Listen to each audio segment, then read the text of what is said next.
This program is a presentation of UCTV for educational and non-commercial use only.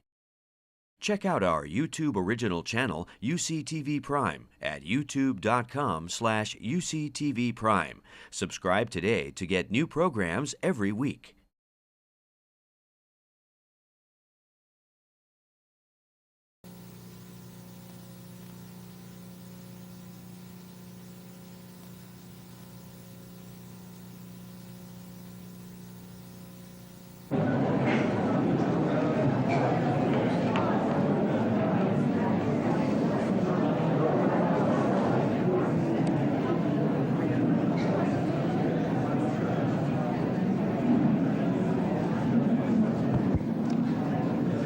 Welcome to the, Can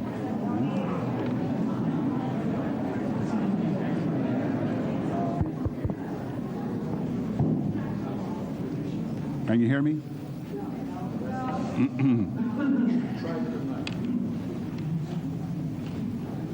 These two microphones for the PA system. Just this one, just for recording. So does not go to the loudspeaker. This is for the, Yeah, okay. this one too.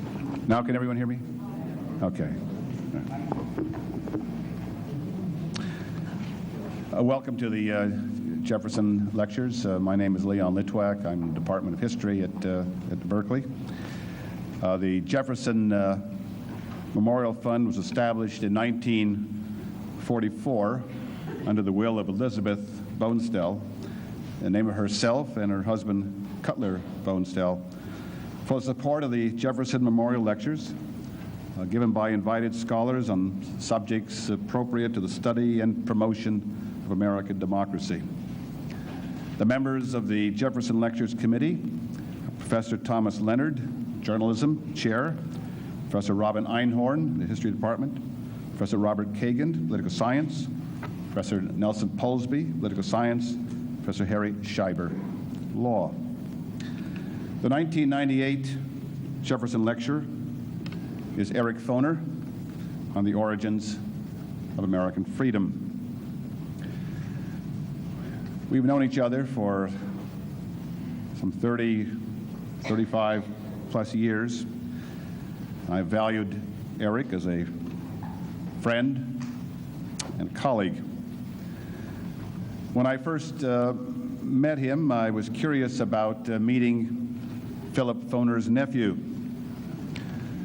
But to a new generation of history students, I find myself identifying Philip Foner as Eric Foner's uncle.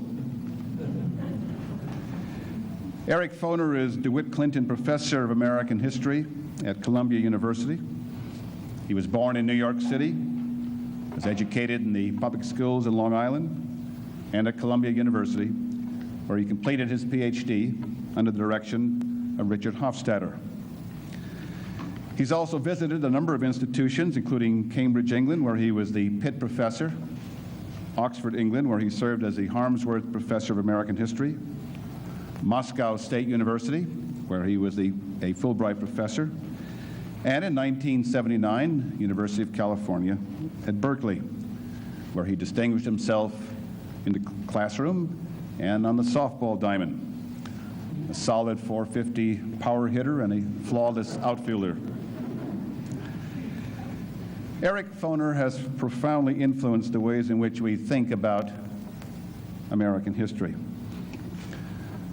The sensitivity and the intellectual sophistication with which he handled in Free Soil, Free Labor, Free Men, such a varied, diverse, and complex group as the Republicans of the 1850s, testified to the extraordinary promise of this young scholar.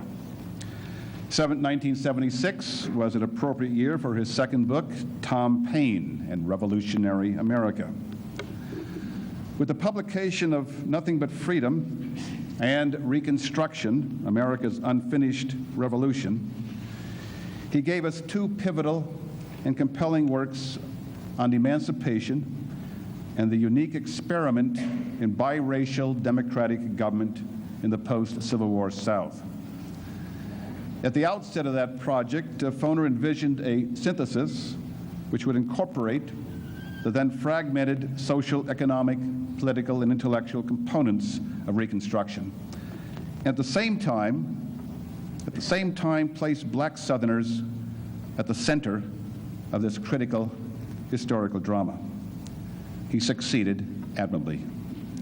His command of the sources was extraordinary, and the story had never been told with such clarity, power, insight, and breadth of vision.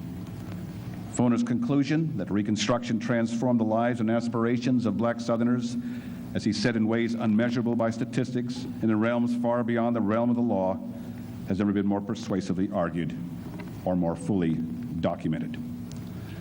And the contrast between the silence that greeted W.E.B. Du Bois's path-breaking revisionism in Black Reconstruction in 1935 and the critical acclaim lavished on Eric Foner's Reconstruction more than half a century later, including the Bancroft and Parkman Prizes, testified to significant changes in scholarly attitudes.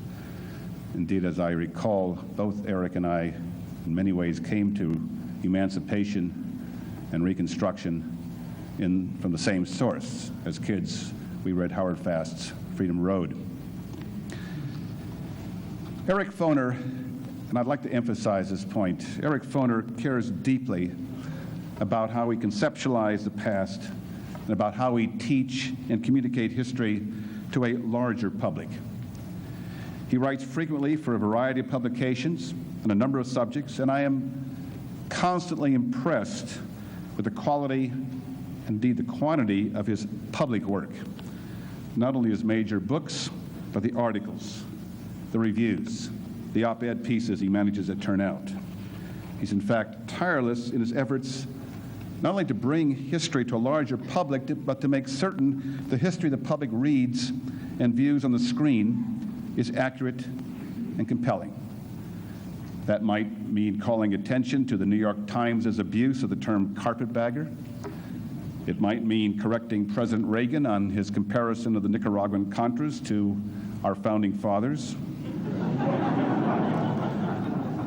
It would include a more recent review of the film Amistad. It would also include taking on and indeed vanquishing Lynn Cheney and Pat Buchanan on Crossfire over history standards.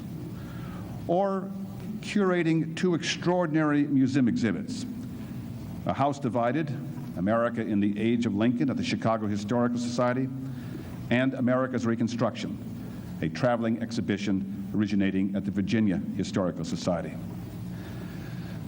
But Eric carried his commitment to public history to still another level when, after visiting Disneyland with his daughter Daria, he challenged the mighty Disney Corporation to clean up its Lincoln Act. That is, the platitudes mouthed by the animatronic Abraham Lincoln that said really more about the 1950s than about the 1850s. Well, Disney not only promised a revised Lincoln, but asked Eric to rewrite the presentation in the Hall of Presidents at Orlando's Disneyland. Indeed, his 5-minute history of the United States preceding the robot presidents may be the most widely heard history in America today. He's also found time to serve his profession. He was president of the Organization of American Historians from 1993 to 1994, and he's been nominated for the presidency of the American Historical Association. He was also elected in 1989 to the American Academy of Arts and Sciences. The best history deepens sensibilities, makes a difference in how people conceptualize and think about and feel the past. Eric Foner has made a substantial difference. He has forced his readers and his students to see and feel the past in ways that may be genuinely disturbing. And through his books and exhibits, he has brought into our historical consciousness the perceptions and experiences of people ordinarily left outside the framework of history. Eric Foner is that rare combination, a people's historian and a historian's historian. And that says a great deal, I think, about our Jefferson lecturer today, Eric Foner.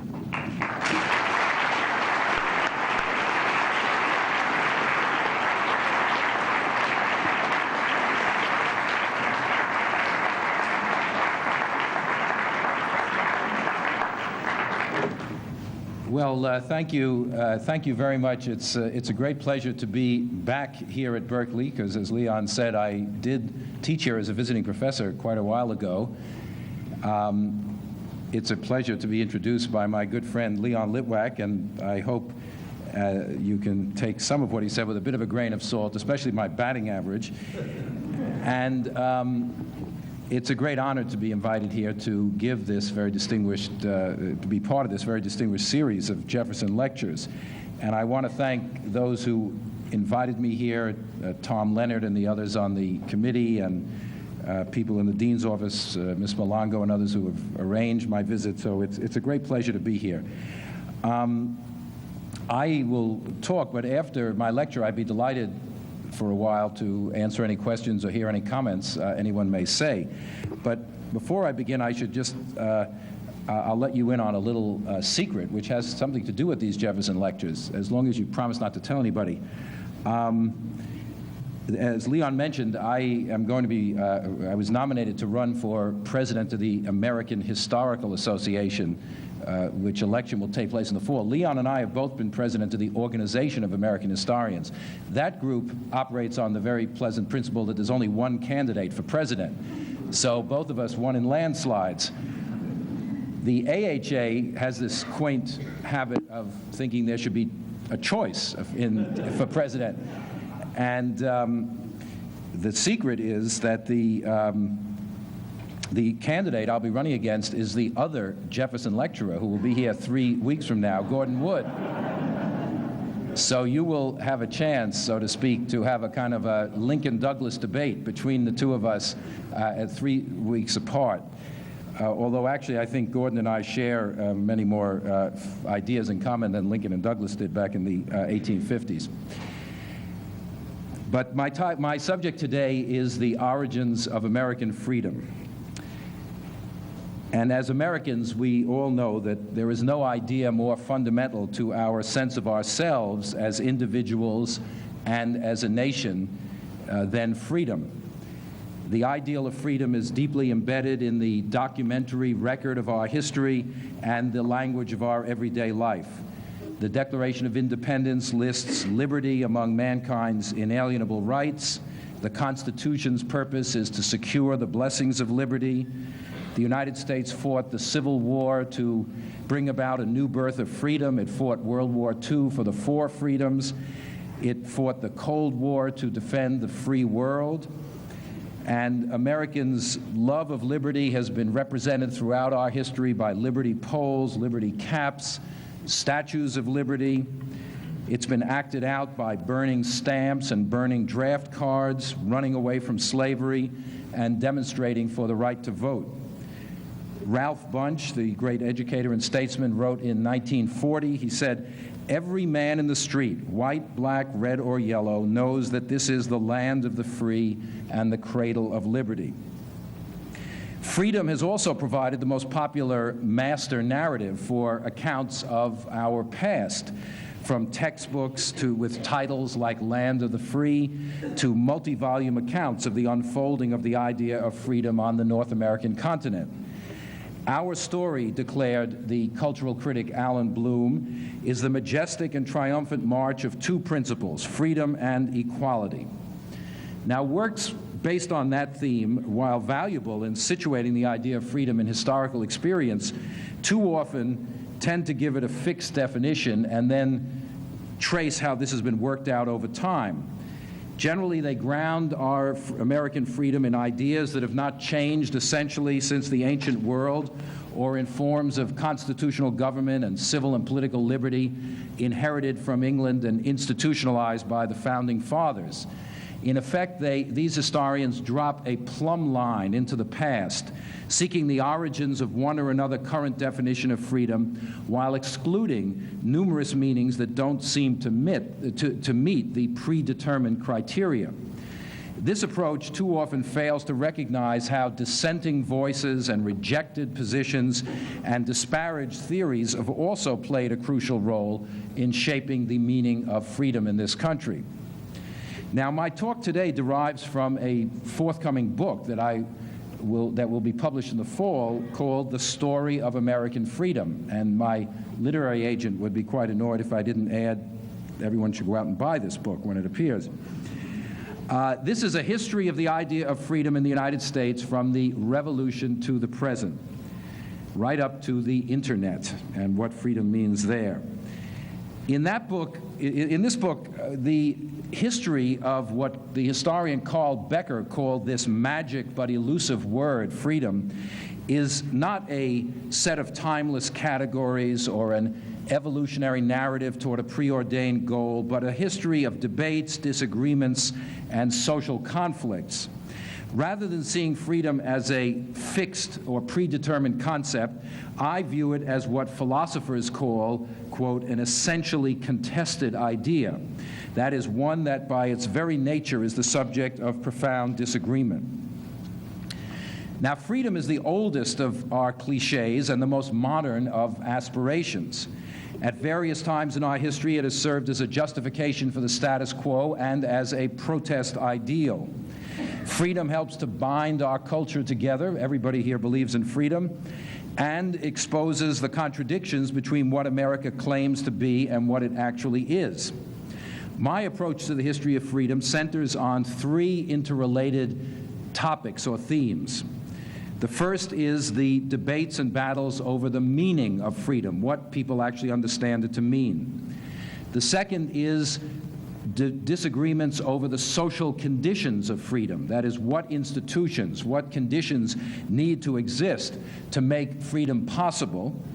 And the third issue is the boundaries of freedom. That is, who is entitled to enjoy American freedom, however we define it.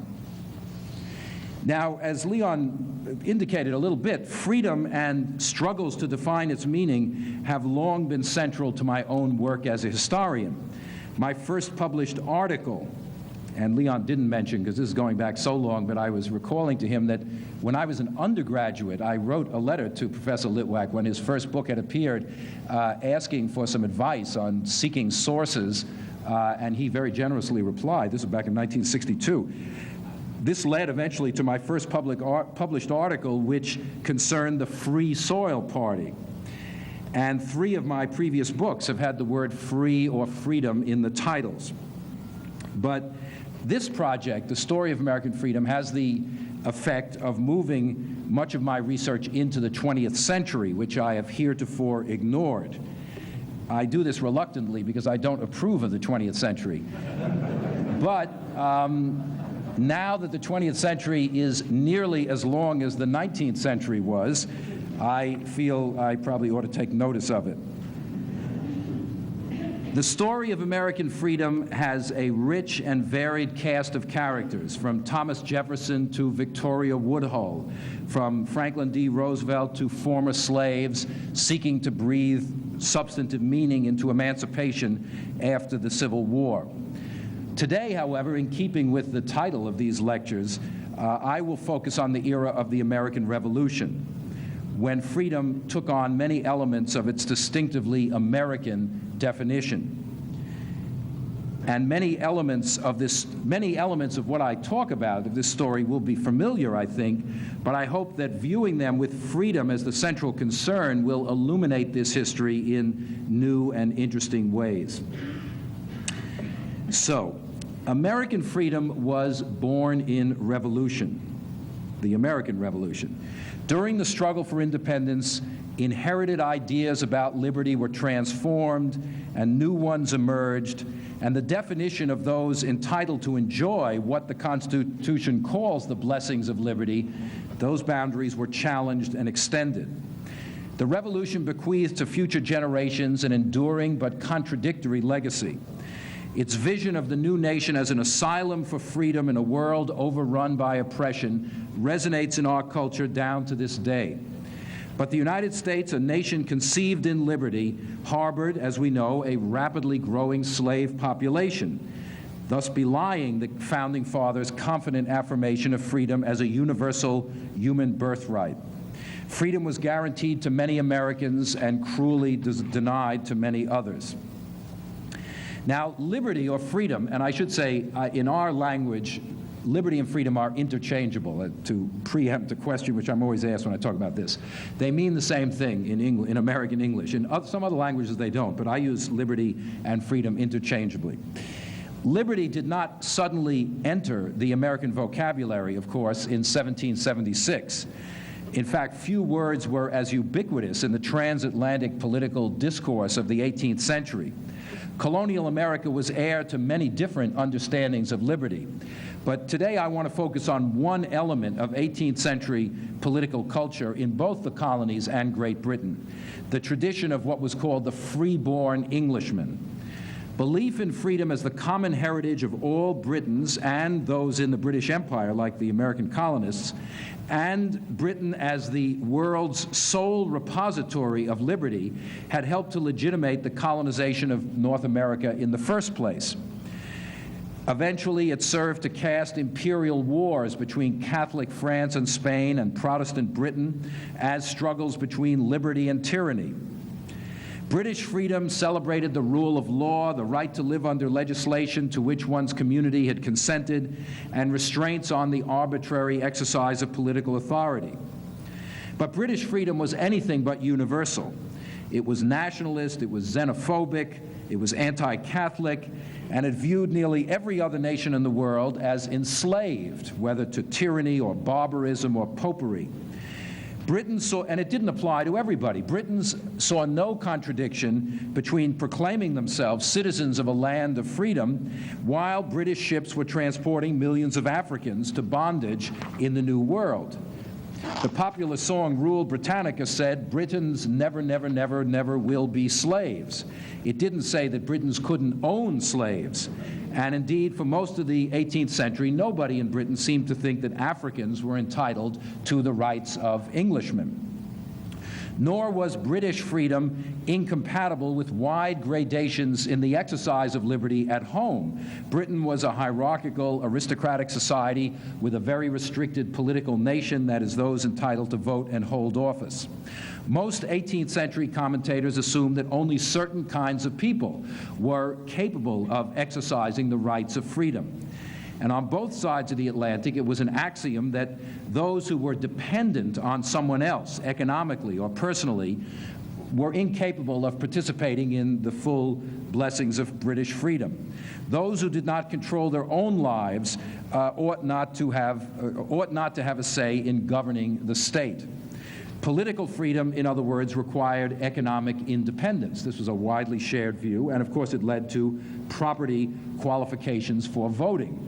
Thomas Jefferson himself insisted that dependence, often quoted phrase, begets subservience and venality. It suffocates the germ of virtue. Therefore, property qualifications were ubiquitous in both the American colonies and the mother country. Defining freedom in terms of economic independence or property ownership drew a sharp line between those classes capable of fully enjoying the blessings of liberty and those who were not. In the 18th century, economic autonomy was far beyond the reach of most people in Britain, and even in colonial America, with a much broader distribution of property, many were, by that standard, not truly free. Of course, the 500,000 slaves who labored in the mainland colonies on the eve of independence were outside the circle of free citizens. Women, even free women, whose civic identity was subsumed with that of their husbands and fathers, had no opportunities for economic autonomy. In fact, the ideal of independence was defined as a masculine trait, and dependence was assumed to be the normal lot of women. Now, the struggle for independence transformed American society not only into a republican government without a king, but into a nation that enshrined equality and opportunity as its raison d'etre and proudly proclaimed itself an asylum for liberty for all mankind. Fought in the name of liberty, the American Revolution unleashed public debates and political and social struggles that democratized and universalized this concept of freedom. On the road to independence, there was no word more frequently invoked than liberty. There were liberty trees, liberty poles, sons of liberty, daughters of liberty. There was an endless parade of pamphlets with titles like A Chariot of Liberty or Oration on the Beauties of Liberty. The latter, which was a sermon by a Boston minister, became the most popular public address of the years before independence. Throughout the colonies, British measures like the Stamp Act, for example, in 1765, were greeted by elaborate mock funerals of liberty. These were carefully choreographed spectacles in which a coffin of liberty was carried to a burial ground, only to have the occupant miraculously revived at the last moment, whereupon the assembled multitude repaired to a tavern to celebrate. Americans during the Age of Revolution did not start out to transform the rights of Englishmen into the rights of man. As late as 1774, the First Continental Congress defended its resistance to British measures by appealing to what they called the principles of the English Constitution and the liberties of free subjects within the realm of England. But the coming of independence rendered the rights of free-born Englishmen irrelevant in America. And the deepening crisis inevitably pushed the colonists to ground their claims in the more abstract language of natural rights and universal liberty. The idea of British liberty was transformed from a set of particular rights which particular types of people could enjoy into a set of universal rights with America as a sanctuary of freedom for all humanity. Ironically, it was an emigrant from the lower classes of England who only arrived in America in 1774 who first fully grasped this breathtaking vision of the meaning of American independence. It was Tom Paine who, in January 1776, in Common Sense, wrote, "O ye that love mankind, stand forth. Every spot of the old world is overrun with oppression. Freedom has been hunted around the globe. Asia and Africa have long expelled her. Europe regards her as a stranger. England has given her warning to depart." And he ends, "Oh, receive the fugitive being liberty, and prepare in time an asylum for mankind." 6 months later, the Declaration of Independence would legitimate the American rebellion, not merely by invoking British efforts to establish tyranny over the colonies, but by referring to the natural, unalienable rights of mankind, among which liberty was second only to life itself. In the Declaration, it was the laws of nature and of nature's God, not the British Constitution or the heritage of English freedom, that justified independence. The idea of liberty as a natural right became a revolutionary rallying cry, a standard by which to judge existing institutions and a justification for their overthrow. No longer a set of specific rights, no longer a privilege to be enjoyed by people in specific social circumstances, liberty had become a universal, open-ended entitlement. And the contradiction between the ideal of universal liberty and the reality of a society beset with all sorts of inequalities would bedevil this country during the Revolution and long, long thereafter. So if the roots of American freedom lay in the traditions of the freeborn Englishman, its emergence as a new and distinct ideology grew out of the struggle for independence itself and the creation of a nation-state that saw itself, in James Madison's words, as the workshop of liberty to the civilized world. So from the very beginning, devotion to freedom formed the essence, the essential basis of American nationalism. The revolution was not only a stunning repudiation of imperial authority inspired by this liberty, but it also unleashed challenges to inherited structures of power at home. Here, too, the notion of liberty could become a justification for attacking the established order. Jefferson's seemingly matter-of-fact assertion in the Declaration of Independence, "all men are created equal," announced a truly radical principle whose full implications no one could anticipate. In British North America, a well-ordered society was thought to depend on obedience to authority. The power of rulers over their subjects, of husbands over their wives, of parents over children, masters over servants, slave owners over slaves. Inequality had been fundamental to the social order in the colonial world, but the Revolution in many ways made these inequalities illegitimate. Henceforth, American freedom would inextricably be linked with the idea of equality, at least for those within the circle of free citizens. In this egalitarian atmosphere, long-established relations of dependency and long-established forms of unfreedom suddenly seemed illegitimate. In the end, of course, the revolution did not undo many of these inequalities. It did not overturn the obedience which male heads of households were entitled to from their wives, their children, or their slaves. But for free men, the democratization of freedom was rapid and dramatic. Nowhere more so than in challenges to the traditional limitation of political participation to those who owned property.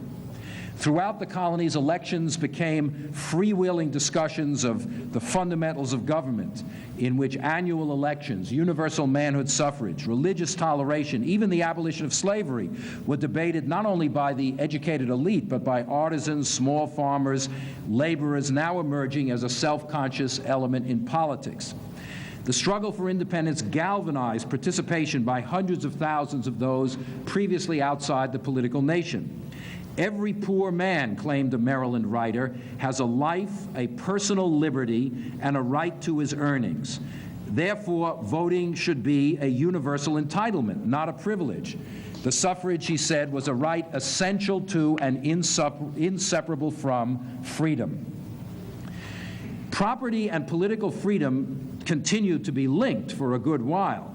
But for many Americans, rather than property serving as a requirement to qualify for freedom, freedom was now imagined as a form of property, a personal possession. The idea that property included ownership of yourself helped to democratize the political nation. If all free persons had property in their own selves and their own rights, then there was no logical reason why all should not participate in government.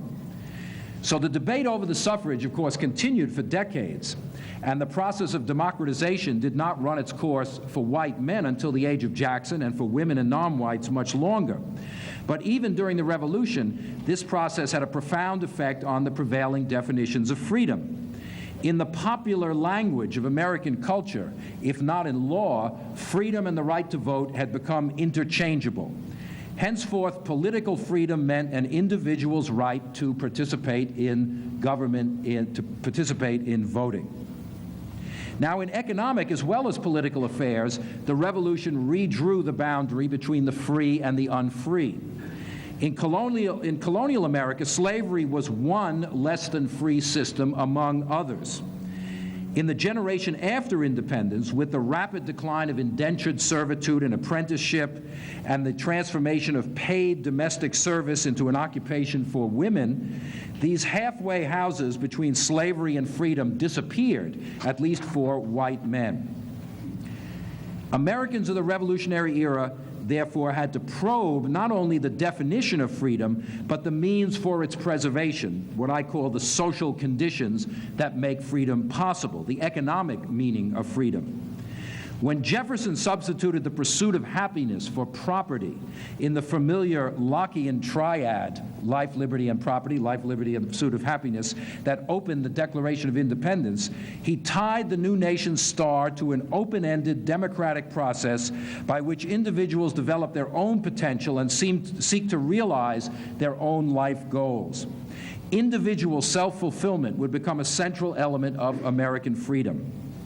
And if ownership of property was necessary for that, then ownership of property became, for many, not a boundary excluding people from politics, but an entitlement, something the government ought to guarantee to people. Jefferson himself believed that to lack economic resources was to lack freedom. Jefferson favored a limited state, but he also believed government could help create freedom's institutional framework. Jefferson proposed to award 50 acres of land to every person of full age who did not already possess it. That would be a way that government could enhance the liberty of its subjects. The idea that personal and political freedom required an economic underpinning would survive to the end of the 19th century, and indeed in the 20th century would reappear in the belief, widespread until recently, that some form of economic security was an essential element of American freedom. So the Revolutionary era gave rise to new definitions of freedom, and another one was freedom as a set of prerogatives ensured against governmental interference. Now, the identification of freedom with rights, to use a modern phraseology, of course derived from British tradition, but it too was transformed by the Revolution. Today, when Americans are asked to define freedom, if you have a public opinion about what is freedom, people instinctively turn to the Bill of Rights, which was ratified in 1791. They mention the First Amendment, freedom of speech, freedom of the press, freedom of religion, often the first things they discuss. But at the time of its ratification, the Bill of Rights aroused rather little interest or enthusiasm. James Madison, the father of the Constitution, believed the Bill of Rights redundant or pointless. Parchment barriers to the abuse of authority, he said, would prove least effective when most needed, an observation amply borne out in times of popular hysteria later on, such as the Red Scare of World War I or the McCarthy era of the 1950s. Once again, the history of our freedom is not simply a straight line from the Bill of Rights to the present, but a more complicated story. It wasn't until the 20th century that the Bill of Rights came to be revered as a quintessential expression of American freedom. Nonetheless, the Bill of Rights in the Revolution period did subtly affect the language of liberty. It initiated a long process whereby freedom came to be discussed in this vocabulary of rights. The idea, for example, of free speech as a personal individual right was a radical departure. The term free speech had traditionally meant unrestrained discussion in Parliament. It was for lawmakers to criticize the king or the governor and not be punished for that. It referred to legislators' immunity from prosecution for statements made during debate, not the right of citizens to criticize the government. Even Jefferson, who fervently believed, as he wrote, that liberty depends on freedom of the press, also insisted that those who misled the public by printing, quote, false facts should be liable to punishment. So again, the legal implementation of these rights remained to be worked out, but the Bill of Rights did do much to establish freedom of speech and the press as cornerstones of the popular understanding of American freedom. And one other remarkable change in this era was the constitutional recognition of freedom of religion. Now, colonial America had numerous religious denominations: Quakers, Moravians, Anglicans, Lutherans, Presbyterians, Catholics, Jews, Baptists, etc. But even colonies like Rhode Island and Pennsylvania, which had a long practice of religious toleration, didn't have a fully worked out theory of religious freedom. Nowhere, in addition, in British North America did the complete separation of church and state exist. On the very eve of independence, Baptists who refused to pay taxes to support congregational ministers in Massachusetts were being put in jail. They complained. This is 1774. While our country are pleading so high for liberty, they are denying it to their very neighbors if they didn't support the established church. So as in other realms, the Revolution transformed the meaning of religious liberty. The drive to separate church and state brought together deists like Jefferson, who wanted to erect a wall of separation, his words, that would free politics and the untrammeled exercise of the intellect from theological control, along with and allying them with members of evangelical sects who wanted the freedom to proselytize their particular religions without an established church to bother them. And indeed, throughout the new nation, established churches were disestablished, that is, deprived of public revenue and specific legal privileges. And the Constitution, of course, which, contrary to much opinion in Washington nowadays, the Constitution contains no reference to God. It's a purely secular document. It prohibits religious tests for federal office holders. It bars the federal government from legislating on the subject of religion. And in all these ways, it departed dramatically from both British and colonial practice. Under the Constitution, it was and remains possible, as one critic at the time noted, quote, for a papist, a Mohammedan, a deist, even an atheist to become president of the United States. So this institutionalization of religious freedom was another way in which the Revolution expanded and transformed the definition of liberty. In 1777, one member of the South Carolina legislature implored his colleagues. He said, "Yield to the mighty current of American freedom."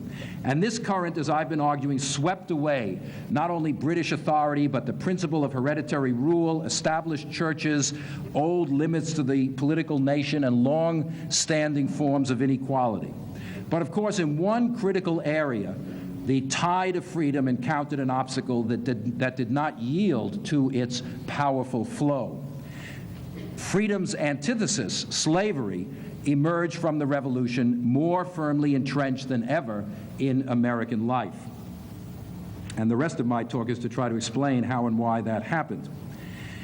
Because apart from liberty, the word most frequently heard in the legal and political literature of the 18th century was its opposite, slavery. In the 18th century, freedom and slavery were frequently juxtaposed as what one writer called the two extremes of happiness and misery in society. Yet in the era's political discourse, slavery was primarily a metaphorical concept, a political concept. It was a shorthand for the denial of one's personal and political rights by arbitrary government. Those who lacked a voice in public affairs, declared one petition in 1769, were slaves. Now, occasionally, colonial writers in the 1760s did make a direct connection between slavery as a reality and slavery as a metaphor. James Otis in Massachusetts, for example, insisted that freedom must be universal.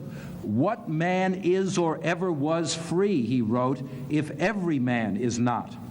Blacks, for Otis, were not allegorical figures whose status illustrated the dire political fate awaiting free Americans, but they were flesh and blood British subjects, entitled, he said, to all the civil rights of such. But Otis was quite atypical. When most patriot leaders spoke of slavery, they meant the denial of self-government or dependence on the will of another, not being reduced to a form of property. Such language was employed without irony, even in areas where the majority of the population actually consisted of slaves. One writer in 1774 in South Carolina said that that colony was a sacred land of freedom, and it was impossible to believe that slavery shall soon be permitted to erect her throne here, even though 60% of the population actually were slaves. Now, while rarely mentioned explicitly, the proximity of hundreds of thousands of real slaves was intimately related to the meaning of freedom for the men who made the American Revolution. And this is one of the themes of my book, how freedom always seems to be defined in terms of its opposite. Freedom requires a concept of slavery, or later, freedom is defined vis-a-vis Nazi Germany in World War II, or communism in the Cold War. There always seems to need to be an other who is the antithesis of what we think freedom is. And in the Revolution, the antithesis of freedom was slavery. In his famous speech to the British Parliament, warning against attempts to coerce the colonies, Edmund Burke suggested that in the South, at least, familiarity with actual slavery made colonial leaders so sensitive to the threat of metaphorical slavery. "Where freedom is a privilege, not a common right," said Burke, "those who are free are by far the most proud and jealous of their freedom." Their devotion to freedom arose from the fact of slavery coexisting on their very doorstep. Now, Americans were not the only people to worship liberty and profit from slavery. In the ancient world, one element of freedom was the freedom to enslave others.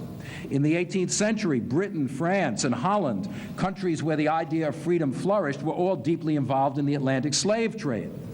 And of course, British observers, although not above criticism on this ground, were fond of pointing out the colonists' apparent hypocrisy. The Declaration of Independence inspired Thomas Hutchinson, the former royal governor of Massachusetts, to wonder how, quote, "if these rights are so absolutely inalienable, how Americans justified," he wrote, "depriving Africans of their rights to liberty and the pursuit of happiness." But the fact is that slavery for blacks did not necessarily contradict white Americans' understanding of freedom. For many Americans, owning a slave offered a route to the very economic autonomy which was necessary to be a free person. This point was driven home by a 1780 Virginia law that rewarded veterans of the War for Independence with 300 acres of land and a slave to secure their freedom. It would be an infringement of liberty to relieve a man of his property, including slave property, without his consent. If government by consent of the government of the governed was the essence of political freedom, then to require owners to give up their slave property would reduce them to slavery. Nonetheless, by imparting so absolute a value to liberty and sweeping away many forms of partial freedom, and positing freedom as a universal entitlement, the Revolution inevitably raised questions about the status of chattel slavery in America. During the Revolutionary era, slavery for the first time became a focus of public debate among people like Tom Paine and Benjamin Rush and many others. But most dramatically, it was the slaves themselves who appreciated that by defining freedom as a universal right, the revolutionists had unwittingly unleashed a weapon against chattel slavery itself. The language of liberty echoed in slave communities north and south. Living amidst freedom but denied its substance, slaves appropriated the patriotic ideology for their own purposes. The first concrete steps toward emancipation in this period came from freedom petitions, as they were called, arguments for manumission presented to New England's courts in the early 1770s by enslaved African Americans. Blacks recognized both hypocrisy and opportunity in this language of freedom. The most insistent advocates of freedom as a universal entitlement were African Americans, who demanded that the leaders of the struggle for independence live up to their professed creed and extend the concept of liberty into this unintended realm. In 1775, the Provincial Congress of South Carolina felt compelled to investigate what it called the high notions of liberty that the struggle against Britain had unleashed among the slaves. And throughout the Revolutionary period, petitions and pamphlets and sermons by blacks chided the white patriots for failing to realize that every principle from which America has acted, they said, demanded emancipation. For blacks also sought to alter the language of politics by insisting that the nation understand slavery as a brutal reality, not just a metaphorical condition. For blacks, slavery meant the denial of all the essential attributes of freedom, not just the lack of political self-determination. Now, most slaves in the Revolutionary era were only 1 or 2 generations removed from Africa. They did not need the ideology of the Revolution to persuade them that freedom was a birthright. The experience of their own parents and grandparents suggested as much. In contrast to Edmund Burke, blacks believed that it was the slave, not the master, who genuinely craved freedom. My love of freedom, wrote the black poet Phyllis Wheatley in 1783, my love of freedom arose from the cruel fate of being snatched from Africa's shore. In other words, she didn't think it was ownership of slaves which made you believe in freedom. It was the experience of losing your freedom which made you love freedom. By invoking the revolutionaries' ideology of liberty to demand their own rights and defining freedom as a universal entitlement, blacks demonstrated how American they had become, even as they sought to redefine what American freedom in fact represented. So all in all, the Revolution had a contradictory effect on American slavery and therefore on American freedom. Gradual as it was, the abolition of slavery in the North, which the Revolution unleashed, drew a geographical line across the new nation, for the first time separating free states and slave states. For many Americans, white as well as black, the existence of slavery would henceforth be recognized as a standing affront to the ideal of American freedom. In 1792, the painter Samuel Jennings of Philadelphia created a painting, Liberty Displaying the Arts and Sciences, and he included among the symbols of freedom, along with a liberty pole and a liberty cap and those things, he included a slave's broken chain as a symbol of freedom, identifying liberty with emancipation. Certainly, after the Revolution, it was difficult to employ slavery as a metaphor without triggering thoughts of actual slaves. But nonetheless, the stark fact is that the Revolution did not rid American society of slavery. And indeed, slavery was powerfully protected by the new federal Constitution. And thanks to the natural increase in the slave population, supplemented by the reopening of the African slave trade for 20 years until 1808, there were considerably more slaves at the end of the Revolutionary era than there were at the beginning. Throughout the Atlantic world, the upheavals of this age of revolution posed a threat to slavery. In 1794, the French Convention proclaimed abolition, only to see slavery restored by Napoleon later on. Emancipation was a goal of the leaders of independent Haiti and nearly all the Latin American liberators early in the 19th century. Only in the United States, did the creation of a new independent nation state strengthen the institution of slavery. The British poet Oliver Goldsmith might well have been speaking of the revolutionary generation when he commented in his great poem, The Wanderer, on mankind's propensity, he wrote, to call it freedom when themselves are free. Now, ironically, the very contradiction between the ideology of universal liberty and the stark reality of slavery reinforced a racial answer to the third problem that I referred to, that is, who is entitled to liberty. We the people, the words that open the Constitution, describe those who, among other things, are to possess the blessings of liberty. Now, one might assume that the people of the United States are those who live here. But the text of the Constitution made it very clear that was not the case. There were plenty of people living here who were not part of the people of the United States. This debate unleashed by the Revolution about who was entitled to American freedom continues to our own day, and rumor has reached us in New York. It even agitates California to this very moment. For most of our history, American citizenship has been defined by blood or race or descent, as well as by birth or political allegiance. And both of those definitions, Americanism by belief and Americanism by blood, can be traced to the earliest days of the Republic. Constituting the most impenetrable boundary of citizenship, slavery rendered blacks all but invisible to those imagining the new American nation. Already at this time, Americans were speaking of their country as a place where individuals of all nations were transformed into a new people, melted, as they said, into a new race of men. But the popular idea that the shared experience of fleeing tyranny in the old world for freedom in the new world automatically excluded Africans from the history of freedom. When the era's master mythmaker, Hector St. John Crevecoeur, posed his famous question, "What then is the American, this new man?"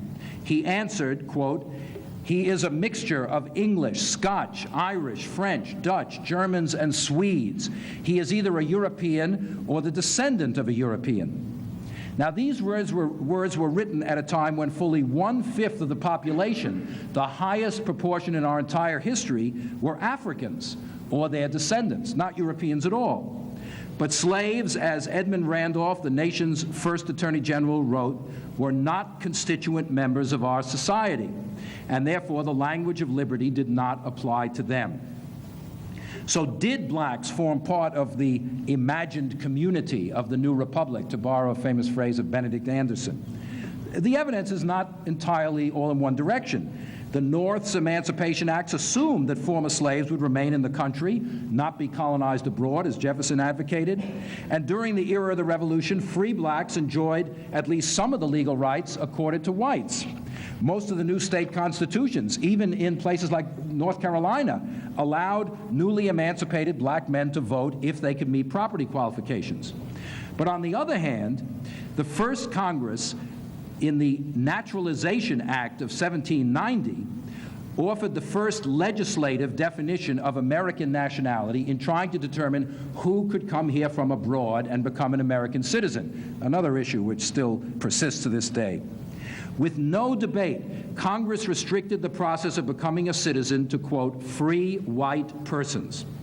Thus, at the very outset of our national history, a nation that defined itself as an asylum for liberty excluded the vast majority of the world's population from partaking in the blessings of American freedom.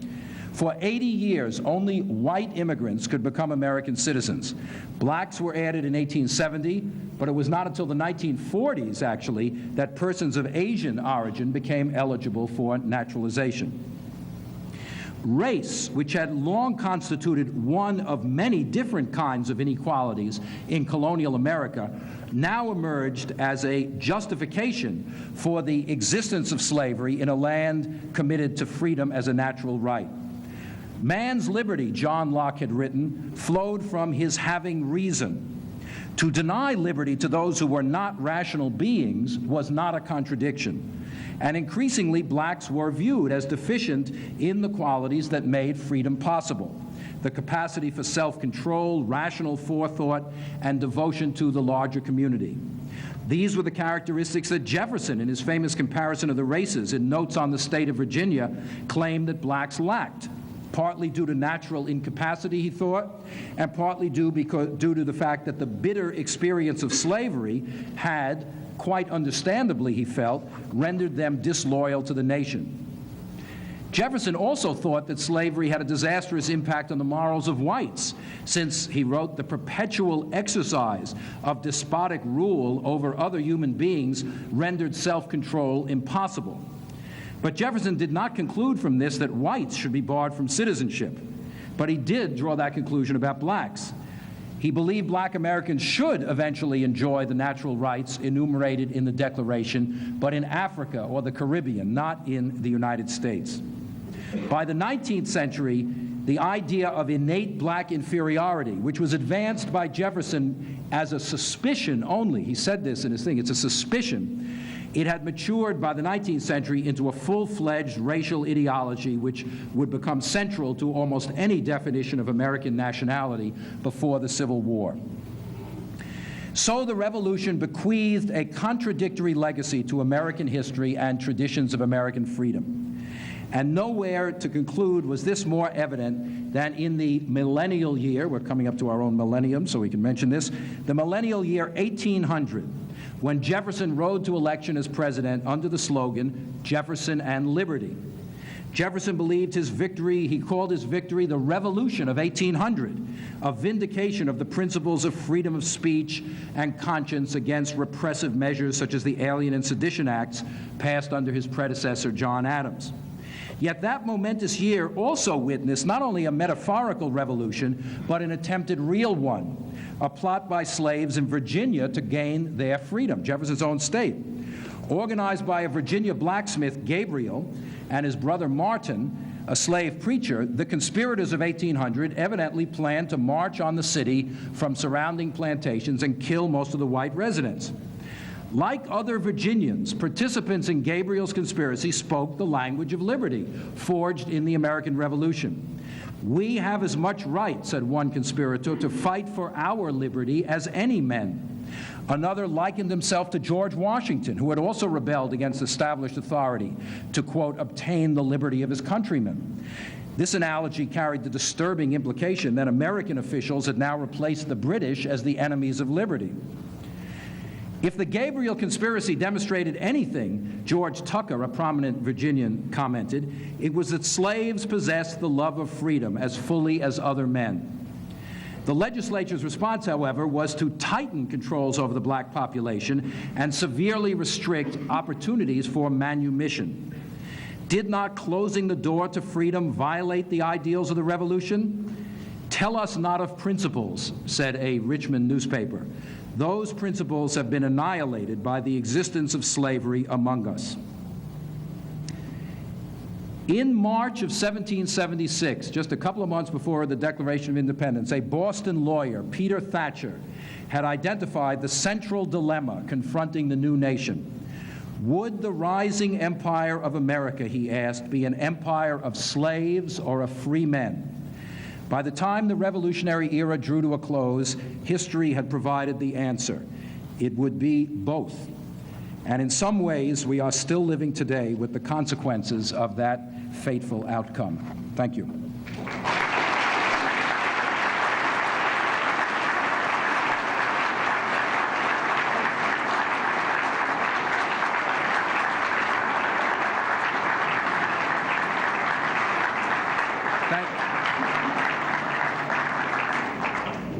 Thank you very much. And as I said, if let people take a second to catch their breath or collect their thoughts, I'd be happy to respond to any questions or hear any comments that might occur to anyone. Oh, I didn't see you with my peripheral vision. Hi. Well, when you started, you mentioned your upcoming election for the AHA presidency. Right. Gordon would, and that sort of surprised me that you said that the two of them had a lot in common. But after listening to your talk, I said we had more in common than Lincoln and Douglas. Well, actually, in the aftermath of your talk, it seems like you have a great deal in common because you both basically are arguing the same narrative. He called it the radicalism of the American Revolution. And in both of your talks, it seems to me that even as you reflect that American freedom did not apply to everyone and qualify things by saying, at least for white men, and give sort of an afterthought to the fact that there were more slaves after the American Revolution, nonetheless, you're arguing a very Whiggish narrative that doesn't seem very much different than the traditional meta-narratives you criticized at the beginning. I'm wondering, yes, I can recognize that freedom is a discursive construction, it's a contested idea, it gets played around, and it doesn't necessarily correspond to real conditions. But at the same time, in the aftermath of the revolution, when not only does the United States become a slaveholder republic, but property law becomes more patriarchal, when racism and the lines of race begin to harden, when American freedom begins for planters in the Southwest to rely on the dispossession of Native American people for their lands, how we can continue to argue a narrative of freedom when there seems to be such a preponderance of things arguing against that, or at least which say that freedom not just was accompanied by lack of freedom for other people, but was distinctly contingent upon that lack of freedom. I thought that's what I said, actually. You put it very, you put it very clearly. I'm not going to comment. Professor Wood will be here in 3 weeks, so you can ask him what he thinks. I think we do share a lot in our view of the revolution as a movement which threw up this egalitarian ideology and challenged the legitimacy of numerous restrictions on rights and liberty and equality which had existed before. But I think where we differ is precisely on the point that you just made. I do not, Gordon's book, The Radicalism of the American Revolution, which is a very fine book, won the Pulitzer Prize, etc., is, I think, guilty of bracketing the South all the time. Every generalization he makes ends with a little thing, except the South, except the South. Now, since the South was running the country, and Virginia was the largest state, and most of our, except the South is not really that is a big exception. I thought I had argued exactly what you said, that my view is actually freedom and slavery are symbiotically related. It's not that this is an exception to a narrative of freedom, it's that the narrative itself has to be complicated and problematized to see the concurrent growth of freedom and slavery simultaneously and their interaction with one another. And if one continued, as I do in my book, the story into the 19th century, what you said, of course, is true.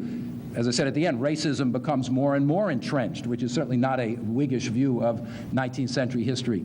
And many other, and the dispossession of Native Americans, of course, contributes to that, as you suggested. So I do not want to propose a Whiggish, for those who aren't historiographers, what we mean by a Whiggish narrative is just one which sort of, it's sort of an upward trend of progress, constantly, everything, sort of things start perfect and then they get better and better as you go along.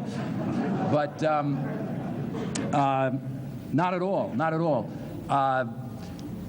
Things go backward as well as forward, as well as Thomas Wentworth Higginson, you probably know this quote, said after the Civil War, revolutions may go backward.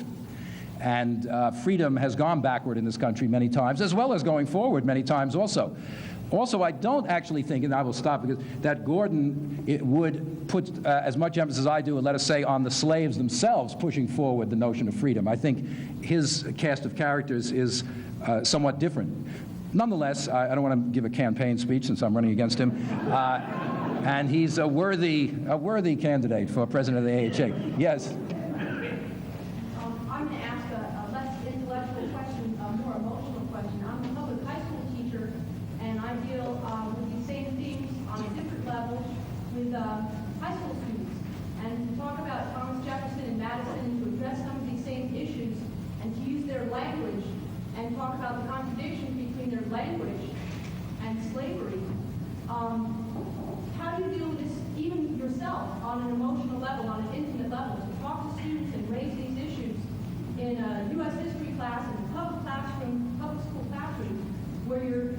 in some way communicating what it is to be an American. How do you take on this legacy? Well, that's a very, very good question. And this is a question all historians, whether they are teaching in a high school or a college or a graduate center or something, have to grapple with. In a sense, you're asking, what is the purpose of studying history anyway? And in the last decade, there have been very, very vocal public debates about this. Leon mentioned a low point of that when I debated Pat Buchanan on Crossfire. There have been some more elevated discussions as well.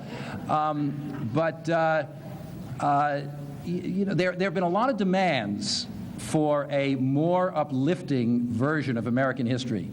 The criticism of the national history standards was that it was too depressing and too fragmented, and it didn't give this narrative, whatever you want to call it, a narrative of progress. And without, you know, nobody today says, hey, you shouldn't mention slavery. I mean, people are aware that there are these less admirable sides of our history, but that history should instill a common sense of culture and a common sense of identity in a fairly diverse and heterogeneous society, and that really the role of history is to prepare people for citizenship and a national identity, and et cetera, et cetera. That's the kind of history I was taught when I was growing up in the 1950s. I mean, we studied things like how a bill becomes a law. You know, then thinking back on it, we never heard about lobbyists somehow. There was all these committees and everything, but how bills really become laws, no one ever mentioned. But anyway, you know, I think that college students, high school students are capable of appreciating complexity. I think it is as wrong to treat Jefferson only as a slave owner, that's the only thing you know about Jefferson, as it is to treat Jefferson as the author of the Declaration of Independence and the fact of his slave owning as a sort of side issue or a footnote. I think the problem is to instill in students a sense of the complexity of the past, the ambiguity of all of these things, the contested nature of these values that we have, like freedom and equality, that they're not just things given down from on high, but are the product of many struggles and many different people's conflicting aspirations and attitudes. And now that is not instilling a patriotic citizenship. But I don't think that's what history should be doing. I think if people are patriotic, it's because they love their country for other reasons, not because their history teacher tells them to do so.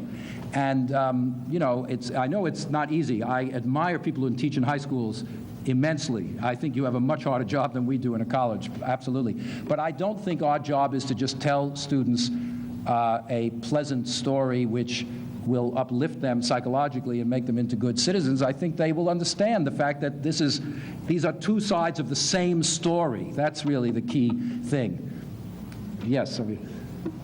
From the time the colonists landed on Plymouth Rock until the founding fathers started to write the Constitution, the colonists were living cheap and job with the American Indians. Now, during the discussions, deliberations, was there never any consideration of the Indians in America who preceded the Common Act? Well, of course, you're quite right. The Native Americans were there. They were a presence. They were interacted with. I fear that the answer is probably not much consideration. The Constitution does mention, I said before, who are the we, the people in the Constitution? The Constitution actually lists 3 different populations living within the borders of the United States. There are the people, and then there are the Native Americans who are dealt with as members of separate nations, to be dealt with by treaty and not part of the we, the people of the United States. And then there are the slaves, or the other persons, who are also kind of outside the boundary. I think that although the story is very complicated, it can also be boiled down to a fairly simple, problem that the colonists wanted the land which the Indians had and constantly pushed them further west as best they could. But from another side, Native Americans, at least in my reading of the literature, and I don't claim to be an expert on this, didn't actually pick up this language of liberty nearly as powerfully as slaves did, and didn't have, they're not really part of my narrative, not because of lack of respect for them, but because their aspirations didn't actually have a very powerful impact on this overall story of American freedom, whereas the struggles of many other groups, whether it's immigrants or women or blacks or others, did fundamentally transform the notion of freedom. So my reading of the literature suggests that they were both outside the colonists' mental universe on this issue and also outside, in a sense, the history of freedom in terms of their impact. Yes, ma'am? Yeah, I guess I'm glad you both you're going to be going into the 20th century. All the way up to the militia of Montana. So, I guess the idea of freedom in the 20th century is interesting to me. I mean, I remember one time there was a commercial that really stuck in my head that said, Kleenex, a real choice. Ah, well, yes. And so somehow the idea of freedom is being turned into being able to buy the product you want on the marketplace. But what I really want to ask you is to comment on something that I heard Elaine Bernard say, which is that what's going on today is that we go to work and we all of us spend like 8 hours a day at work, or I guess if you're a student it'd be the same thing. And we pay ourselves, like, we're told what time to come, what to wear, when to smile, who to smile at, what to say. And then we go home and we give up our sense we have a sense of ourselves as sort of our natural liberty, but we leave there, but we don't think that we have the right to carry that into our workplace. And then when we go home, we don't pick it up again. Basically, her worry is that that kind of tyranny of the workplace is turning the citizenship into people who have lost their sense of their natural freedom. Yeah, well, actually, you have pinpointed, this would be another lecture, but a major theme of how I deal with the 20th century. Freedom as the right to consume is, the consumption as freedom is a critical element of, probably the high point of that was the famous kitchen debate between Nixon and Khrushchev, in 1959, where Nixon opened this American exposition in Moscow and gave the speech called What Freedom Means to Us.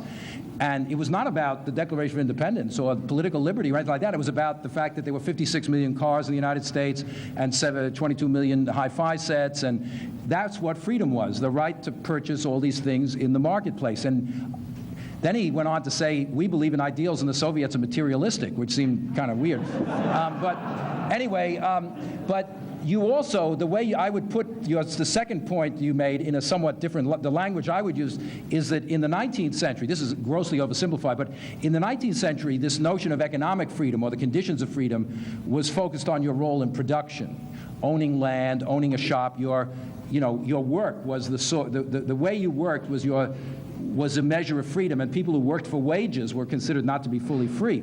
In the 20th century, we have shifted over to your role in consumption.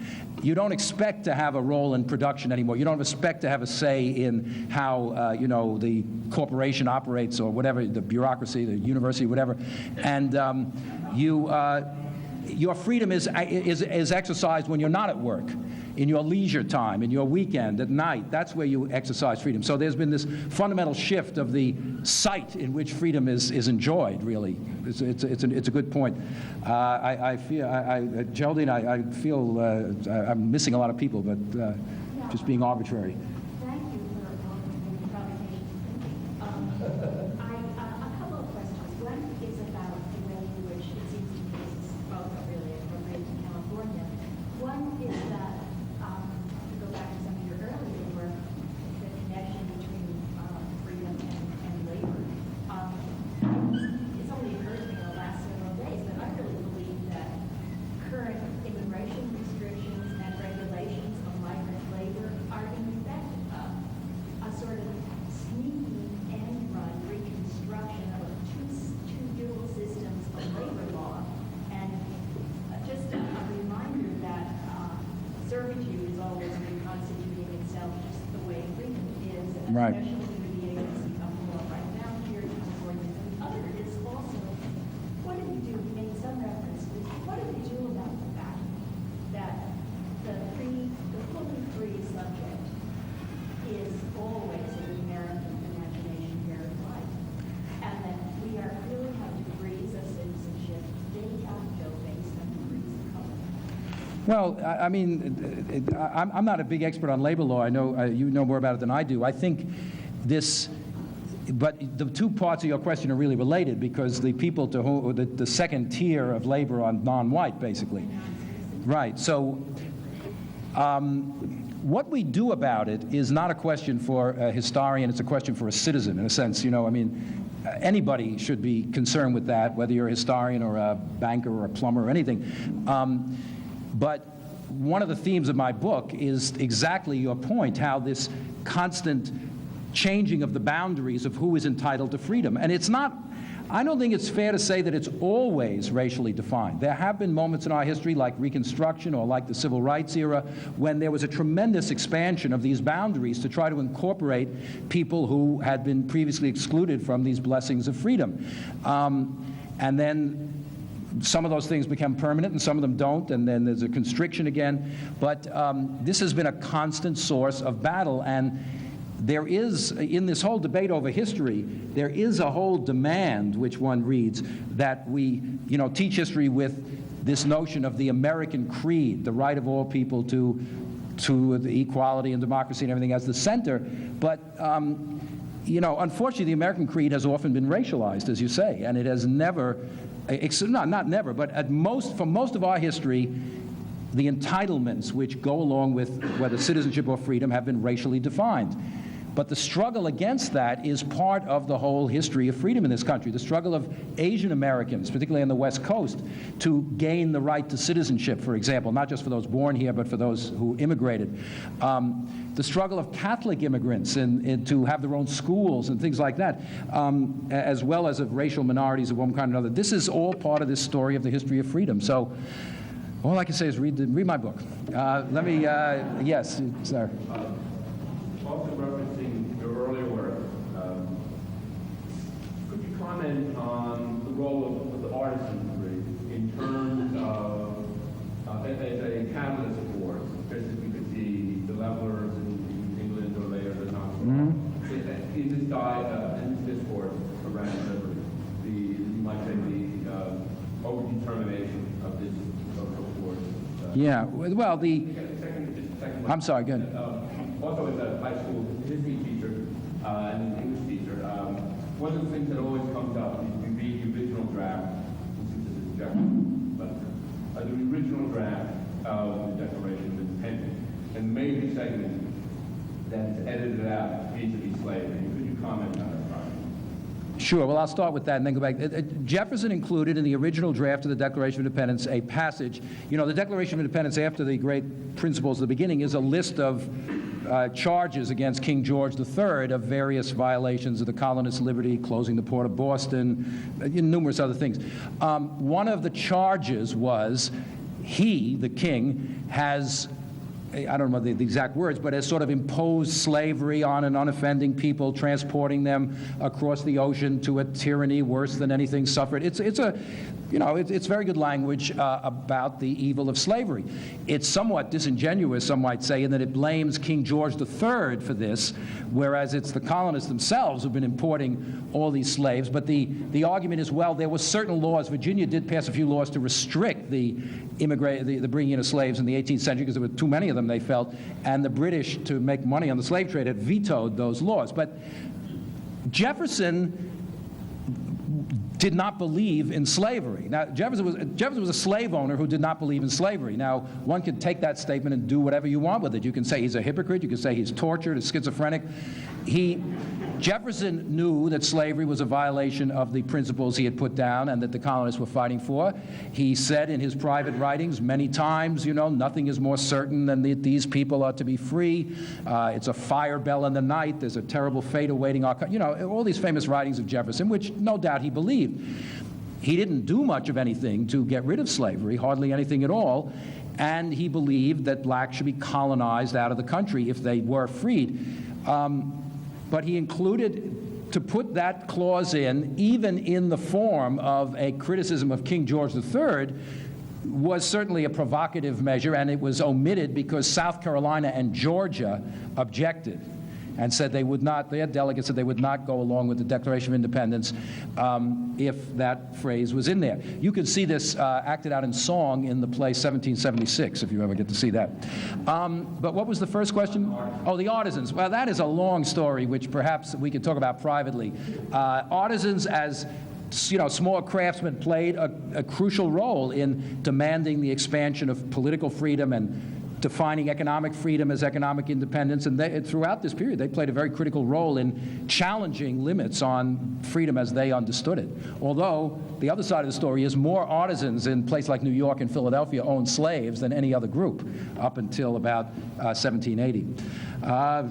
Yes? You mentioned the relationship. Maybe you should stand so people can hear your question, okay? You mentioned the relationship until recently of security and freedom. And you mentioned going backwards. How much of a throwback is the new institution of homelessness in America? Where should we trace it? Homelessness. Well, in my book, I argue that during the New Deal and subsequently, this notion of economic security, or what President Roosevelt called in the Four Freedoms speech, freedom from want, became a central element in the American definition of freedom. It is not the case that freedom has always meant what it seems to today, no regulation, get government off your back, not paying taxes, every man and woman for themselves, that sort of thing. That has existed throughout our history, but other very different themes of freedom have also existed. But for reasons which I try to explain in the last chapter of my book, since the 60s, the very concept of freedom has been taken over, or one might say hijacked, if one wanted to, by conservative and libertarian elements and this groups, and this notion of freedom as economic security has basically washed out completely. It just doesn't exist anymore, really, in our public discourse. When people talk about economic freedom, they talk about it's the free market, the unregulated market. Homelessness is to my mind, a serious problem in our country and a serious deprivation of freedom by almost any definition that I would use. I don't know what the history of homelessness is in this country. Certainly in the late 19th century, there were many so-called tramps or hobos who traveled the rails, who were people who didn't seem to have permanent homes or jobs, and this was seen to be a problem in many communities. Many communities passed laws, vagrancy laws, to keep these people out of their neighborhoods. So it's not necessarily a new thing that there is a considerable population which doesn't have a permanent home. To my mind, it's an affront. During the New Deal, Roosevelt also said that the right to a home is part of freedom. Every person ought to have a home. Even Herbert Hoover had said that in the wake of the Great Depression. He didn't like renters. He denounced people who rented as not free, and said people who own their own homes are truly free. He said no one ever wrote a song like "Home on the Range" about a rented apartment. So. But anyway, I don't mean to belittle this quite, but so it certainly is an indication of this shift in the notion of freedom which has occurred in the last generation. Yes? Edmund Morgan has emphasized the obsession of Americans and the anti-government with the social condition of poverty and the fourth estate past and the need for independence. And you emphasize the constant juxtaposition of freedom and slavery. Is it possible that American liberty required a new fourth estate, since it was the first example of political equality in modern history, and had nothing concrete by which to define itself?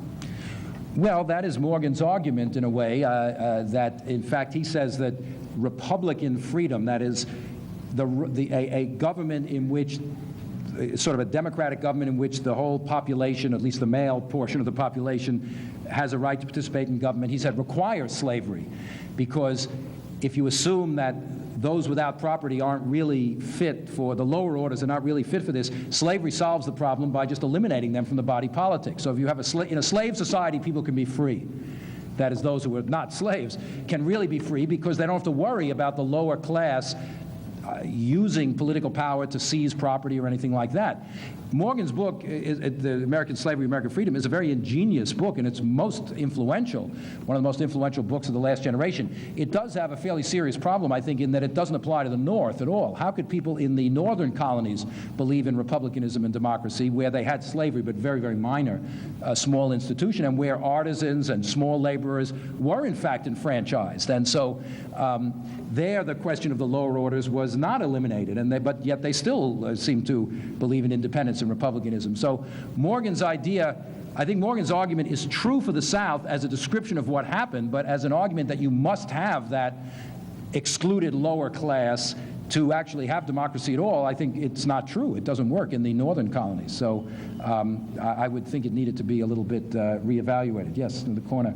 Well, I was wondering how you frame the argument of freedom with the premise of liberty as not stated within the Constitution, because I thought it was in the Constitution that really established the government, and the freedom was given over to the government, and the Bill of Rights was added as the freedoms that were left over, so there would no longer be a contentious argument between the populace, so to speak, and the government.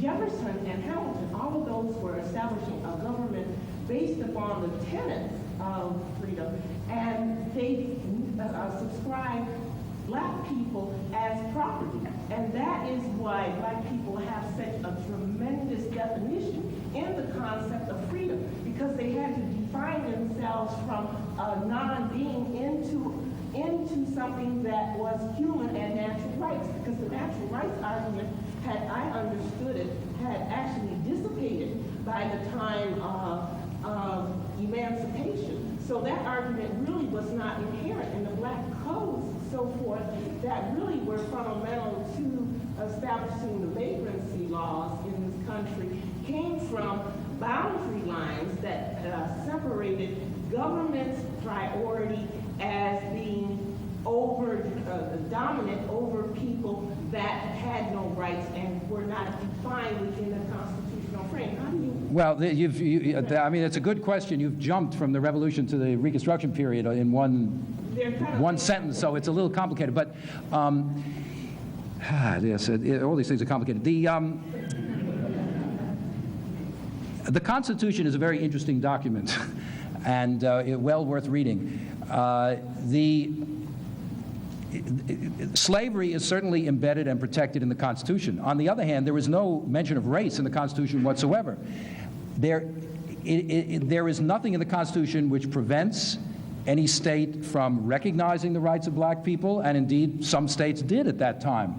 They could vote in many states at the time of the Constitution, free blacks, if they met whatever the religious or property or other qualification was. Indeed, the anti-Whig trajectory is that in the 19th century, more and more northern states took the right to vote away from blacks, as Professor Litwack showed in his first book some time ago. There was sort of a downward trajectory. So but the Constitution doesn't prevent women from having the right to vote either, or many rights. The rights in the Bill of Rights don't say anything about men, women, or anybody. Anybody is entitled to freedom of speech, freedom of the press, according to that language. But the fact is, of course, you're quite right, that the assumption, I mentioned this vis-a-vis the naturalization law, the assumption was this is a white country, a white society, and a white population. And the presence of free slaves are outside the boundary, and free blacks are always a kind of anomaly who don't quite fit, because being free and black is somehow a contradiction in terms at that time. But as I've said many times, what is important to me is not only that, to say that, but to say how these groups then tried to seize upon the very promise of the Declaration of Independence or the Constitution or the premise of liberty and claim their own rights, and in doing so transform the meaning of it for everybody. The Civil War emancipated the slaves, but it also transformed the definition of liberty for every person in this country, not just for slaves. The 14th Amendment doesn't just apply to black people, it applies to everybody. And it changes the meaning of liberty for everybody in this country. And that process is a good example of how the struggle of a group for their rights, it's not just they're trying to get into a fixed thing. That struggle changes what freedom is for everybody. And But your point is absolutely right. Because African Americans have been the most deprived in our history, they have made the greatest claims for freedom, and in doing so have forced the country to reevaluate what freedom is for everybody. That happened many times in our history. Yes. All right, 2 more questions, says Professor Litwack. Thank you. You mentioned American citizenship. I think the audience should learn, if you cannot tell them, that the term American citizen does not appear in the General Index of the United States Code. We hear only of U.S. citizenship. U.S. or United States is defined in, for instance, the Internal Revenue Code as the District of Columbia or certain territories. You mentioned also the 14th Amendment. What they fail to teach in both law schools, despite the fact that there are not 1 but 2 volumes dedicated to the exposition of the so-called 14th Amendment, which had been properly ratified, would be the 15th, because the lawyer on the legal press suppressed the original 13th Amendment by the 1870s. That's doing the title of disability. You may recall. No, I don't. But what is the question? Let me just... The question is a statement that U.S. citizens are citizens of the District of Columbia. You mentioned... I'm not quite really sure that that's true. I'm not a legal scholar, but I think the plain language of the 14th Amendment is that begins by saying any person born in the United States is a citizen of the United States and of the state in which that person resides. Yes, and my particular point is that whereas the 14th Amendment, so-called, was declared ratified in 1868. Right. On the same day they expected that ratification, July 20th, 1868 to be precise, they redefined the word state, capital S state, to mean and include, very interesting. I'm going to have to in a minute, so... Okay, well, let me... I think you've made your point, because really we're looking for questions here, not... Okay, well, I think this position is known now, so thank you for... all right, well, don't deface that flag. Newt Gingrich will be after you. Yes, let me take this gentleman here as a question, because we really are running out of time. Yeah, okay, thank you, sir. I think you made your point. I'd like to address the concept of the meaning of freedom. Mm-hmm. It's been looked at mostly in a material sense, economic opportunity, as you said, freedom of the right to consume. Maybe your insights on the concept of some sort of freedom of the mind, Mm-hmm. psychological freedom addressing more of the middle class in terms of ideology, propaganda, consumerism, preached in the media. Well, that's another long, I would have to give you a very long lecture on that. It is certainly true that inner freedom, the freedom of the personality, the freedom to develop to the fullest potential of whether you're a man or woman or anybody, is very important. That concept develops in the 19th century, Emerson, Thoreau, and many, and then in the 20th, one can trace that all the way through the 60s. It's another theme. I mean, there are many themes. In a 50-minute lecture, one can only talk about some of them, so I guess we're finished. So let me just thank everybody for listening and answering questions.